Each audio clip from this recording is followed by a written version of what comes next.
Hello, everyone, and welcome back to this week's AI news. AI didn't just move fast, it did that thing where everything feels slightly off afterward. Billion-dollar chip deals happening quietly, code leaks that shouldn't exist yet, people at Davos suddenly sounding nervous, and at the same time, people literally throwing their smartphones away. So yeah, let's get into it. So first up, OpenAI just made one of the biggest infrastructure moves in AI history, and almost nobody is talking about it. Basically, they signed a deal worth over $10 billion with Cerebras Systems. Quietly, no big press tour. What this means is OpenAI just locked in about 750 megawatts of AI compute through 2028.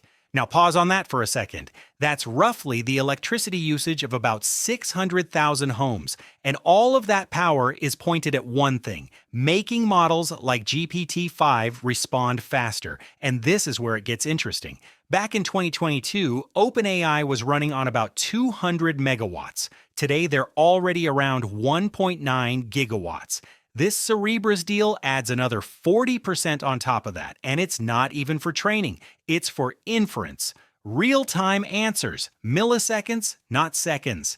Now, Cerebras isn't using normal GPUs. Their chips are literally wafer scale, like dinner plate-sized pieces of silicon.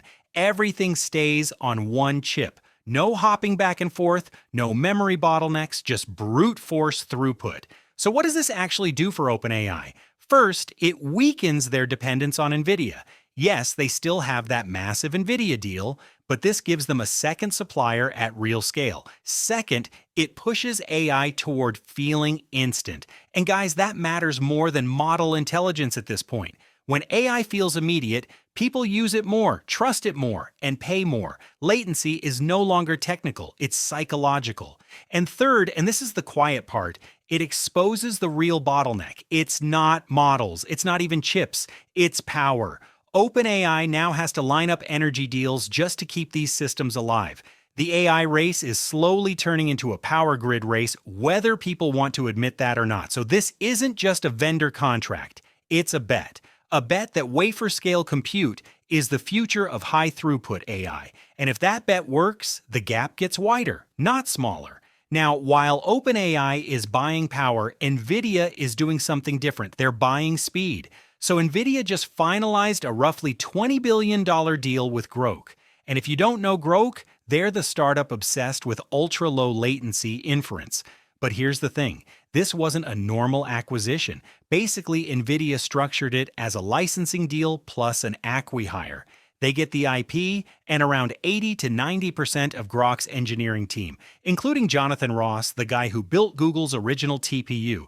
Now, why do it this way? Because Nvidia already learned the hard way that regulators don't like massive acquisitions. Their ARM deal got killed. This structure lets them bypass years of scrutiny and still walk away with the technology. And that technology matters. Groq's architecture is built around deterministic compute and SRAM-heavy design. What that means is memory stops being the bottleneck. We're talking single-digit millisecond latency for things like real-time translation, trading, or AI agents coordinating tools on the fly. So when Nvidia folds Groq into their upcoming Rubin platform, the message is pretty clear. They already won training, now they want inference. Every single time a model is called, and that happens billions of times a day. Analysts are calling this a tactical inference play. It's expensive, but it locks Nvidia into the part of the stack that never stops running. And when you line this up with OpenAI's Cerebras move, the pattern starts to show. The next AI war isn't about who has the smartest model, it's about who can run those models fastest, cheapest, and everywhere. Now, while all of this is happening behind the scenes, Davos rolls around. And the vibe changed. So on one side, you have Anthropic's Dario Amodei basically saying, guys, AGI is closer than you think. He's talking about Nobel-level work in a few years. Software development mostly automated in 6 to 12 months. Up to half of white-collar jobs gone within 5 years. That made people uncomfortable. You could feel it. On the other side, Demis Hassabis from Google took a slower view. He said AGI by the end of the decade is possible, but only if we get one or two major breakthroughs beyond today's models, things like real few-shot learning. continual learning without forgetting, long-term memory, stronger reasoning, and then Yan LeCun just went further, basically saying, current LLMs will never get us to human-level intelligence on their own. We need entirely new architectures. But outside the research debates, the real fear was jobs. The IMF warned that around 40% of jobs globally and about 60% in advanced economies will be impacted by AI, either changed or eliminated. And then Elon Musk dropped the quiet bomb. AI is hitting a global electricity wall. He argued that China has an edge not because of better models, but because it can build power infrastructure faster. And suddenly, all these chip deals started looking like energy deals in disguise. So people came to Davos to talk about AI, and they left talking about power grids, geopolitics, and labor shocks. Now, if you actually want to understand where AI is going, the thing is, you don't look at the models. You look at the guy selling the shovels. So Jensen Huang lays out what he calls the 5-layer AI stack. And honestly, it explains everything. Layer 1 is energy, no power, no intelligence. Layer 2 is chips and compute.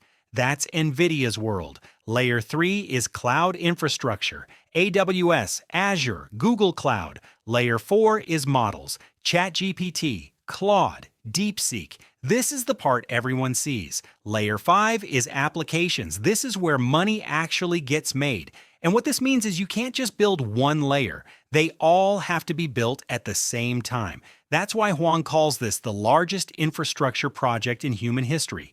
Bigger than railroads, bigger than the internet. He also pointed out 3 shifts that changed AI from curiosity to economic engine. First, reliability. Chain of thought reasoning turned AI from a fun demo into something you can actually trust.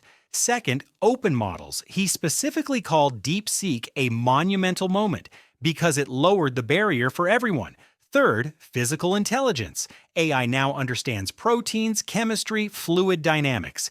Nvidia working with pharma companies means R&D is moving from wet labs to supercomputers. And when someone asked if this is an AI bubble, Huang's answer was perfect. Try renting a GPU right now. If even old GPUs are expensive and hard to find, this isn't hype, it's constrained demand. Now, while Davos was happening, something else slipped out, DeepSeek. So DeepSeek is preparing to launch V4, and the architecture leaked on GitHub. Internal code name Model 1. And this isn't a small update, this is a redesign. 5 12-dimensional attention heads, sparse mixed precision compute, explicit optimization for Blackwell GPUs, a completely redesigned memory system, and separate experimental branches. Basically, this thing is built for long context reasoning and serious coding work, million token territory, and the timing matters. Mid-February, Lunar New Year, exactly 1 year after R1. The message is subtle but clear. Chinese AI isn't chasing anymore, it's pacing itself. And then after all of this, here's the weird part.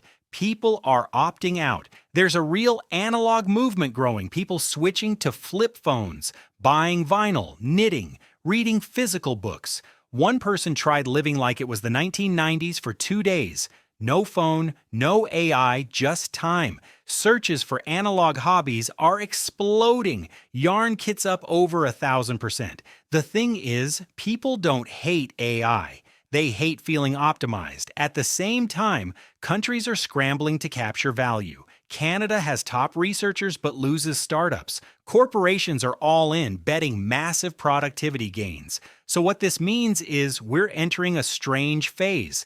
Individuals pulling back, nations pushing forward, companies doubling down. And that tension, that's what's going to shape the next few years, not just the next model. So yeah, that's your AI news for this week. If you enjoyed the video, give it a like and subscribe. Until next time, bye for now.